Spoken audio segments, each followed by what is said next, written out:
All right, ladies and gentlemen, welcome back to the channel. We're talking about the New York Giants in tonight's video because I think they've got their guy. I think the New York Giants 100,000% want Shedeur Sanders to be their starting quarterback.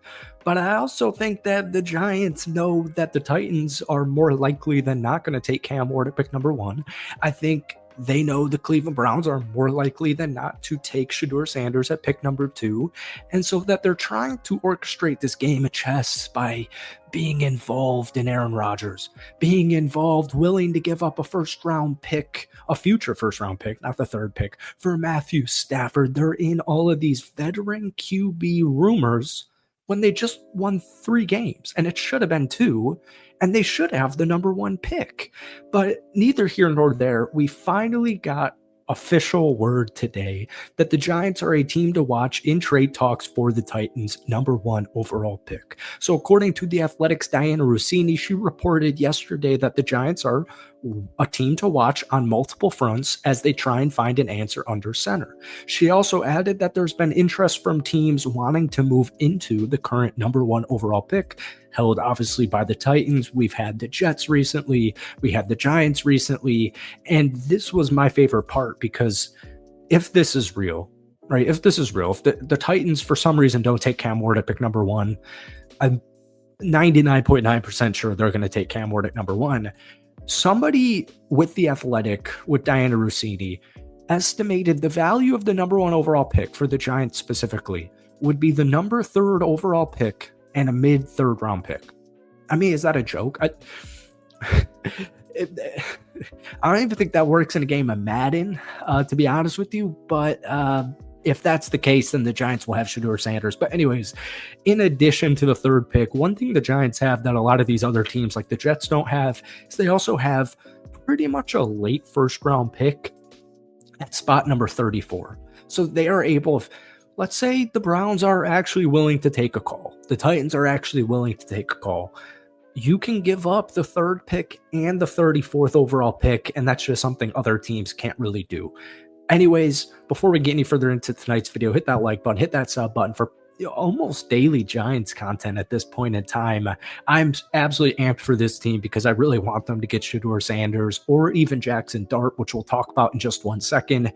And the reason I'm not even mentioning Cam Ward is I just don't see a reason why the Titans aren't taking him at pick number 1. But before we get into it, shout out to our sponsor, BetUS. More on that in just a couple of minutes. But as well, I did just want to bring this up before we talk about Jackson Dart. There's some chatter around the league that the Giants may actually pursue Sam Darnold after Matt Stafford fell apart. So the Giants are reportedly eyeing, QB Sam Darnold because Matthew Stafford on Friday night reached an agreement with the Los Angeles Rams to stay in town. So according to ESPN's Jeremy Fowler and Dan Graziano, there's been at least some chatter about the Giants going for Sam Darnold. Now, apparently the Giants also have looked into Aaron Rodgers and would have interest, or some interest, I should say, in Captain Kirk Cousins if he does become a free agent, or it's more of a when. Now, Darnold, I like it a lot. All right, guys, before we get back to this video here, once again, shout out to our sponsor, BetUS. We're over here on their website, and I know the Giants don't have the 1st overall draft pick, but here are the betting odds for the 1st overall draft pick. Doesn't end just there, guys. BetUS is offering 150% bonus on your first deposit and 125% on your next 2, all with the code YouTube150. Let's get back to the video. He's 27 years old. I just don't know if this is the best move for the New York Giants because he just had a career year. He just threw for 4,319 yards, 35 touchdowns, 12 interceptions. They went 13-4. The Vikings were supposed to win like 6.5 football games this past season. And now he's 27. He's entering the prime of his career. So some team's going to fork over $120 million contract over 3 years. The rumor around the mill has been that Darnold's going to be around $40 million a year. And with a team like the Giants, man, if they are big on Darnold and they can't land one of those 2 quarterbacks, and they're not big on Will Howard, they're not big on Jackson Dart, they're not big on Jalen Milroe, they're not big on any other rookie QB, then this move would actually make some sense. Because here's my biggest concern with the Giants. They don't get a quarterback at pick number 3. And then at pick number 34, a guy like Jackson Dart's already off the board.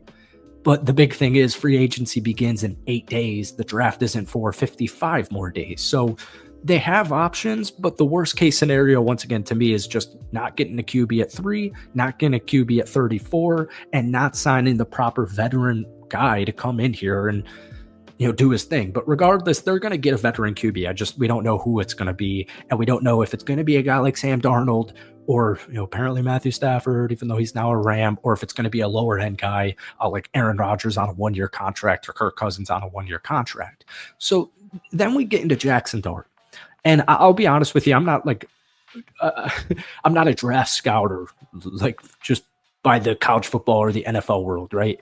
But my feeling is because teams are so quarterback heavy and they're so you have to have a quarterback. You just have to. At pick 34, I'm a little bit worried Jackson Dart's not going to be on the board. In fact, my projection is Jackson Dart is drafted at some point in the first round. So that would mean the Giants can't get him. But, they can get a little bit creative. They can give up, later 4th round pick or whatever, a future 4th round pick, whatever the compensation for that trade pick would be. If they want Jackson Dart when he's available, they could trade up and get him. Among the 10 quarterbacks on the PFF big board, Jackson Dart ranked 1st in passing grade. He was 1st in accuracy rate on throws between 5 and 25 yards downfield, and 2nd in success rate under pressure behind Will Howard over the 2024 college football season. It's interesting, people are really worried about Jackson Dart seeing the field. Right, just seeing the field. People are really worried about that. I don't really understand it. If there's a concern for Jackson Dart last year at Ole Miss, statistics or data would tell you it's taking sacks. He took a sack on 18.6% of his pressure dropbacks, which was the 3rd worst amongst the 10 quarterbacks on PFF's big board or whatever. And that number actually improved against tougher competition, dropping to 17.6, which ranked 5th best in the class. Geez, dude, it's late Sunday. I obviously cannot speak, but I don't know, man. Here's my kind of comparison to Jackson Dart is Bo Nix. I think it's very similar. Athletically, they're almost kind of identical. And I just think, the whole narrative around Bo Nix at this time last year was not that he was going to be the 10th overall draft pick or the 12th overall draft pick, sorry. And that's what ended up happening. People look into the film. I know he was a little bit older and he had 5 years of college football film, but it just is kind of similar to me. I just think Jackson Dart will go at some point in the first round, and I do really like his fit on the New York Giants, but not as much as I like Shedeur Sanders or even Cam Ward. But I really hope the Giants are able to take the QB of their future at pick number 3. I also really hope they're able to acquire him via trade up at pick number 2 or 1 if that's what they desire. But folks, who knows? We'll learn a lot more about this league in 8 more days when free agency officially begins. That's it for me. Hope you enjoyed. Hit that like button, hit that sub button for daily NFL content. And let me know, folks, your thoughts on the quarterback situation for the New York Giants down below. Peace.